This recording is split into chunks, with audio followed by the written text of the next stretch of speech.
Hi, everybody. Dan Illman and Mike Beer, the DRF race of the day for Thursday, October the 29th. Race number 7 at beautiful Belmont Park. Let's start the field for this maiden special weight.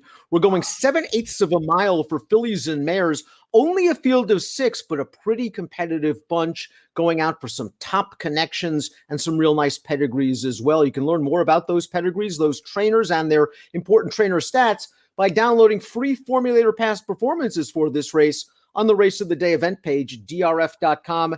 Access them, handicap along with us. Let's take a look at the Timeform US pace projector. Mike, I'm not sure this pace is cut and dry. The 6 Undine does have some speed, but she has the advantage of being outside. Personally, I think Malibu Anthem's going to take it to him from the rail. Yeah, it'll be interesting to see how it plays out. I agree with you. I think it's a little tough to tell what's going to happen early in here. Not that the 6 doesn't have, any early speed, because she does, but there's so many lightly raced horses in here, and plus you do have that horse on the rail, as you mentioned, who's switching from turf to dirt here and does have a little bit of pace. Blinkers on. Louis Sai is a hustling rider on as well from this inside post. Now, Malibu Anthem began her career on dirt. Her first 2 starts for Brendan Walsh. Let's watch the second race over a sloppy track. It might be important because we're expecting some wet weather in New York this week. Malibu Anthem is in between horses. She's on her left lead. That's really been the story of her career on dirt. What was important about this race is it produced 5 next out winners, including the horse that won, Jewel Princess, who came back to finish first in her next 2 with buyers of 80 and 81. I mean, it was a pretty live race. And you're right, it was on a wet track, which I guess could come into play here on Thursday. It was also a maiden claiming race. So was this horse's debut, which was a maiden claiming race. And listen, she ran fine in those 2 races. I'd be willing to give her the benefit of the doubt for the 2 turf starts since then, because listen, maybe she's just not a turf horse, but she is stepping up in class for this and facing, a bunch of fillies with some upside.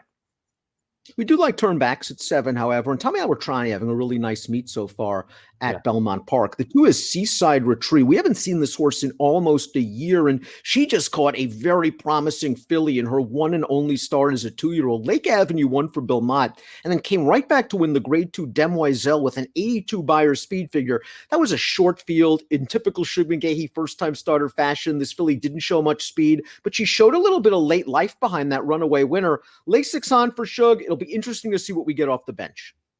Yeah, we'll see how much she can improve. I suspect that she will improve at some point. She's very well bred for a great trainer. She didn't do any running first time out there, and that bothers me a little bit. I get that Lake Avenue was pretty hot at the time. But this horse got outrun right from the start. And to me, she just never really did anything after that. The horses, there was only a 4-horse field. The other 2 horses chased Lake Avenue the entire way, and they paid the price. They were both on absolute fumes through the stretch. And I thought this horse just sort of got lucky and got second. Chad Brown sends out the 3 Risk model, a filly that can be forwardly placed. The problem is stamina. Let's watch her most recent effort at Monmouth Park, coming off of a short 3-month layoff. And she's got the lead turning into the stretch at 4-5. And you just think, Chad at Monmouth with an odds-on filly, she's supposed to win. She seems to lack focus. She's green. This is a bad loss, Mike.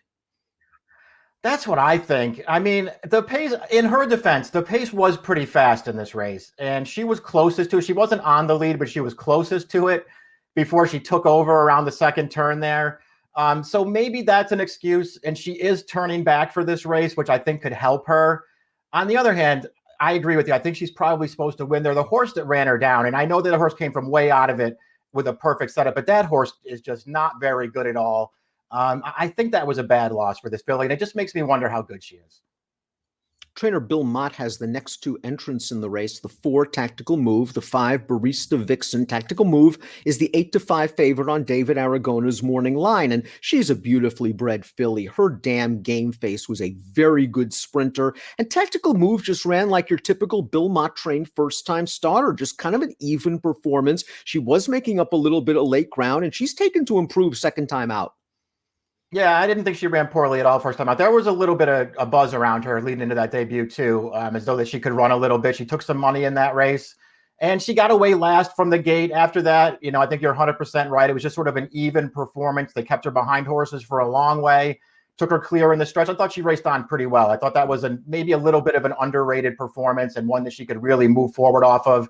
And boy, it's also worth noting the horses that ran 1-2 in there. The winner was a really impressive Chad Brown, Juddmonte first-time starter, and the runner-up back channel. It's just a really nice horse. It can't be a maiden for long. That horse has gotten very unlucky in some spots. Mott also has Barista Vixen, who's 6-1 on the morning line. I thought she ran well in her one and only start as a 2-year-old. She went away for a long time, and she just caught a tough spot off the layoff at Saratoga, going 6.5, Mike. She wasn't really going anywhere on the far turn. The winner of that race, Lady Rocket, though, has some potential. She came back to win a 2-life at Keeneland with a 93 buyer. I'm not really interested in the most recent race on the turf. I think it built some fitness for her. Now third off the layoff, turning back to 7 furlongs. Maybe we'll see Barista Vixen's best. Yeah, I like her turning back for this race as well. She has a little bit of turf pedigree, but she's by algorithms, so maybe she just doesn't want to go 9 furlongs on the grass. I thought her debut last year, when they ran her last October, I thought she ran, pretty well in there, Dan. Rallied very late for second. That, as it turns out, has been a really bad field. I mean, the horse that won it has turned out to be nothing, and there really hasn't been that much performance out of that race either. I wanted to see her run a little bit better at Saratoga. That was a tough race, though. You're 100% right about that. I did want to see her show a little bit more that day, though. Undine is the number 6. She completes this field, and she's coming out of the same race as Tactical Move. She ran third that day, Undine, but it was her first start off of a lengthy layoff. She was up close to the pace. She made a wide bid, and she flattened out just a bit. She obviously can improve second out for trainer Brad Cox, and she'll be close to the pace. Yeah, a great post on the outside, some tactical speed. She did take a step forward off the layoff last time. Just really had no chance to go with that. That first-time starter, the star front made the lead in there, and Undine just really couldn't go with her. All in all, she didn't run poorly at all. Let's take a look at our top picks for the Thursday race of the day. It's the 7th at Belmont. Tactical Move, the 4, looks like the horse to beat. She's going to have to improve a little bit, but Mott horses do improve second time out. This filly continues to work swiftly, and I would expect her to be a lot sharper out of the gate this time around. Yeah, I think that could be key. She's going to need to break a little bit better in this race. All in all, she doesn't have to win, Dan, if she's going to be a short price, so I have no problem with anybody wanting to take a shot against her. I just thought she'd, maybe move forward in here, and I just didn't love anybody else. I'm just curious to see what we get from Barista Vixen with all those angles on display, turf to dirt, route to sprint, third off the layoff. It's got to run back to that good debut where she ran a solid buyer for a 2-year-old. Maybe she'll be a price in here. 5, 6, 1, and 4 for me, 4, 6, 5, 3 for Mike. It's your Thursday race of the day, and race 7 at Belmont has an approximate post time of 4:25 Eastern. Good luck.